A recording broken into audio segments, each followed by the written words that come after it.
protect truthful and legitimate discourse.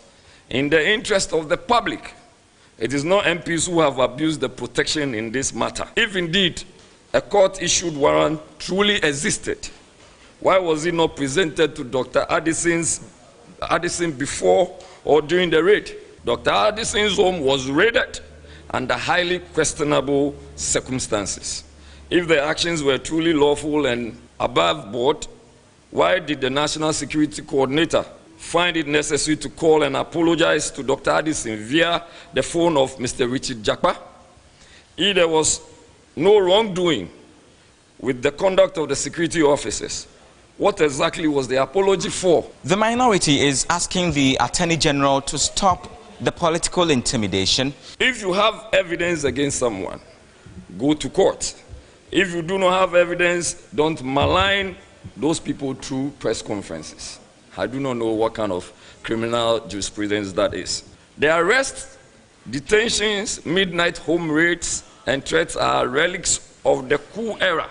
We are not in a coup d'etat era. Ghana's democracy cannot thrive under a climate of fear and selective justice. The weaponization of state institutions for political ends is not only dangerous, it is unconstitutional. They have called on well-meaning Ghanaians to speak against the raids and searches of residences of former appointees. Christian Yale, TV3 News, Parliament House. So now let's take you back to the Operation Recover or Loot story, where the Attorney General says it is working to conclude investigations by April of this year. Maureen Egbeta has details of this.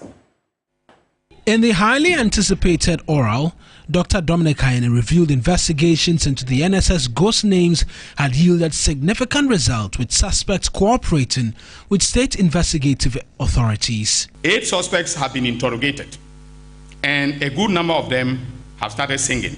They've, they are cooperating with our they've started singing, literally. Yeah? So we will give you details of their songs at the appropriate time. Indeed, we now have evidence of payments that were made into the accounts of the top executives of the National Service by... Away from that, lawyer of Sarah Eji, the second accused person in the theft of valuables from the home of the former sanitation minister, Cecilia Dapaah, has claimed in court that alleged stolen jewelry belonged to the late wife of Otumfuo Osei I and had since been returned. He noted that the former minister was wrongfully accusing his client of theft when the item was not in her custody anymore. Lodi Dwasari reports. The trial of domestic workers and others involved in the theft of some valuables from the home of former sanitation minister Cecilia Dapaah took another turn on Monday, March 24. During the continuation of her cross-examination, Madam Cecilia Dapaah revealed to the court that her late brother, Nana Kwesi Esan II, also known as Charles Dapaah, was a sub-chief of the Asantehene, Otumfuo Osei.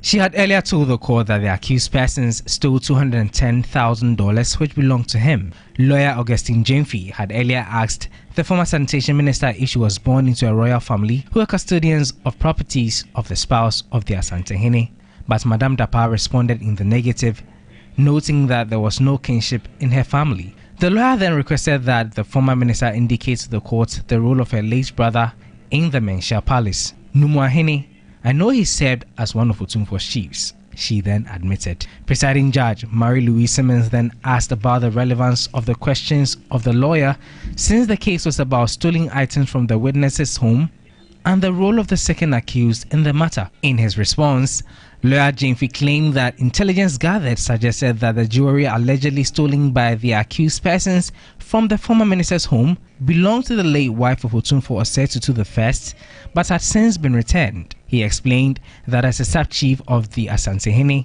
her brother's duty was to safeguard the properties of the wife of the Asante king. Lawyer Augustine Jemfi further averred that the former minister returned the jewelry after residents of Pankrone at Kumasi in the Ashanti region pressured her to do so.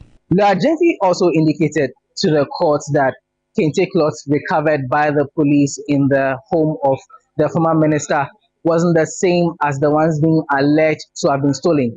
But Cecilia Dapaah indicated that she hadn't claimed so and dismissed same. The case has since been adjourned to May 12 for the continuation of the cross-examination of the former sanitation minister, Lord Ibasari. TV3 News for High Court. Away from court, the outgoing Chief of Defence Staff of the Ghana Armed Forces, General Thomas Opompepra, has called on all officers and soldiers to be vigilant in safeguarding the territorial integrity of Ghana. Handing over authority to the new CDs, General Thomas Opompepra reiterated the importance of protecting the peace and stability of the country.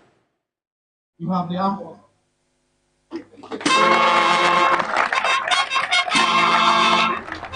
The transfer of authority by General Thomas Opompepra to his successor, Brigadier General William Ejapon, took place at a Guard of Honor parade organized by the Ghana Armed Forces at Bema Camp to bid farewell and honor to the outgoing CDS.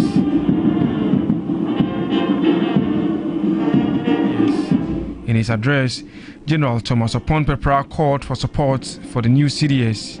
I therefore urge all ranks to give him the much needed support by upholding the highest standards of integrity and discipline. Remember that our role extends beyond defense. We are guardians of peace, promoters of stability, and defenders of democracy. He also charged the new leadership of the Ghana Armed Forces to continue to safeguard the territorial integrity of the country. There will be 1,001 reasons why it cannot be done. There will also be one reason why it can be done and must be done. Find that reason. Earlier, the Chief of the Army Staff, Lieutenant General Bismarck Kwesi Awona, also handed over authority to the new Chief of the Army Staff, Brigadier General Lawrence Kweku Betanu. The new CDS, upon assuming office, has been promoted to the rank of Major General, as well as the Chief of the Army Staff, Lawrence Kweku Betanu, also promoted from Brigadier General to Major General.